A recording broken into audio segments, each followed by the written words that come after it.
Well, of course, today the Nifty as well as Bank Nifty or other Indian markets overall are experiencing a good today, but very much volatility is what we are experiencing in the recent while. But what to make out of it? Let's take this discussion forward with Gaurav Dua of Mirae Asset Sharekhan.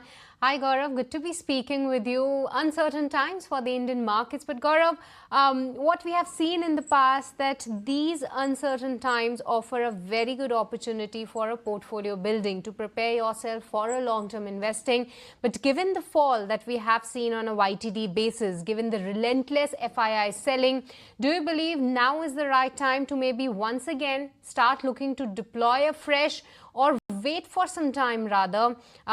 Maybe you will get a better opportunity in the next couple of months. So yeah, you're talking about timing the market, and I'm not an expert on that, and I don't think it's something which most of the people are able to do it at a very successful rate. But yes, if you look at the valuations, you are now around 20 times trailing earnings, around 17 times FY27 earning after the sharp cut in the earning estimate for next 2 years. So on a valuation basis, headline basis, yes, it's looking very, very good now, reasonable. And I think this is a time where a medium to long term investor should start looking at some very good stocks. However, I believe there are still some pockets in the market, especially in the small cap, micro cap space, where there's still scope for a further 10 to 15% kind of a fall in terms of this valuation correction.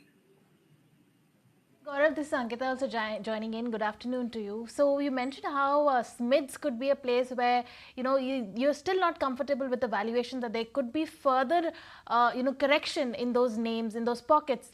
But as far as large caps are concerned, there has been considerable selling coming in from the FII. So now the valuations have corrected fair bit. Do you see value in the large cap names? And if yes, then what are the sectors, what are the pockets where you're finding value in the large cap space? Yeah, sure. So,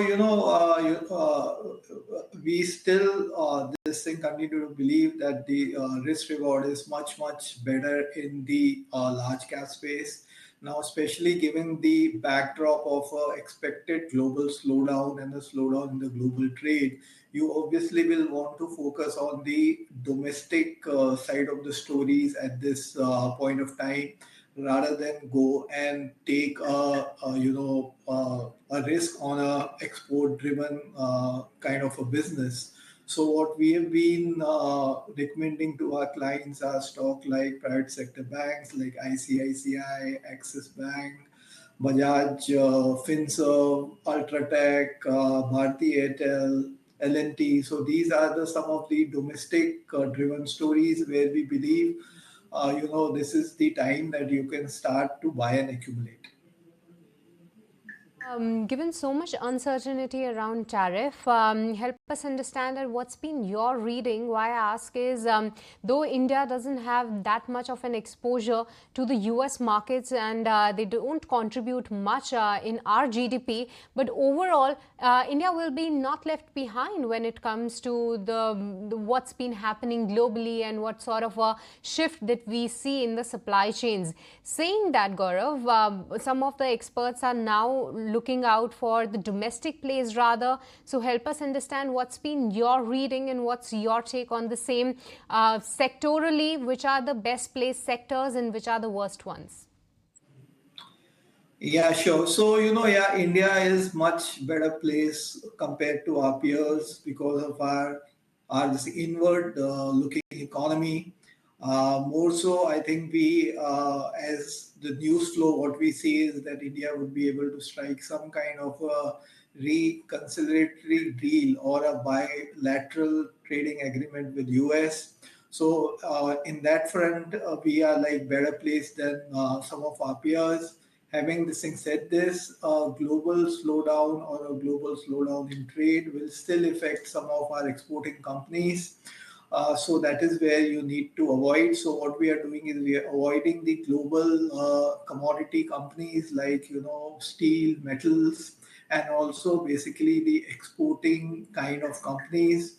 So on the sectoral side, what we are this focusing on, as I said, is some of the private sector banks, financials. We are looking at some of the consumption discretionary side, where something like a healthcare, something like this in jewelry companies, hotels. So these are the spaces I think which will stand out and do this thing much better in this kind of environment.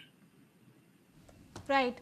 Um, so Gaurav, now when this whole tariff dust settles, and like you mentioned that one should look at domestically facing counters and domestically facing sectors, where do you see value? Do you see value in the financial space? Because even in the drawdown, banks have really lended a lot of support to this market, and they continue to do so. The valuations are good right now, especially the financial space wherein the PSUs are doing pretty well now with the RBI rate cut. That also augurs very well for the banks. Do you see value there? And within the financial space, do you see value in the PSU, the private banks, or perhaps the NBFCs? So, given the fact that RBI has also done its bit in terms of one interest rate cut, and especially in terms of infusing liquidity into the system. So we have closed the last quarter with a liquidity surplus now in the system, which I think is a very good sign for the banking space on the whole, especially also the NBFCs. So we believe that one should stick to the frontline players. That is why I said we would rather prefer some of the well-performing private sector banks, followed by some of the large, basically NBFCs like this in Bajaj Finance or Bajaj Finserv. When it comes to the public sector bank, we would like to stick as of now to SBI. However, our preference will still be for the private sector banks. All right, but Gaurav, with the earnings seasons just about to kick in, help us understand that what is your expectation overall, because just what we have seen in Q3, this time with so much of news flow around, so much of uncertainty, do you believe that it may actually lead into some more further cuts into the earnings expectation, not just for Q4, which could trickle in FY26 as well? So yes, it is going to be another this quarter of very tepid growth. We are expecting around 1.5%, 2% growth in the Nifty earnings in quarter four compared to quarter four of FY24. So we're going to end this year FY25 with around 4.5% kind of earning for the year.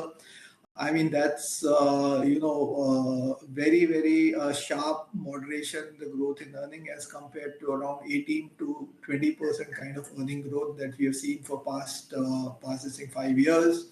What does this mean is that, we believe that earning growth for FY26 and 27 has also been cut. Now we are looking at around 11.5 to 12% kind of a CAGR growth. And this essentially means that the expectation for returns from the equity market over the next 2 years also have to be tapered down.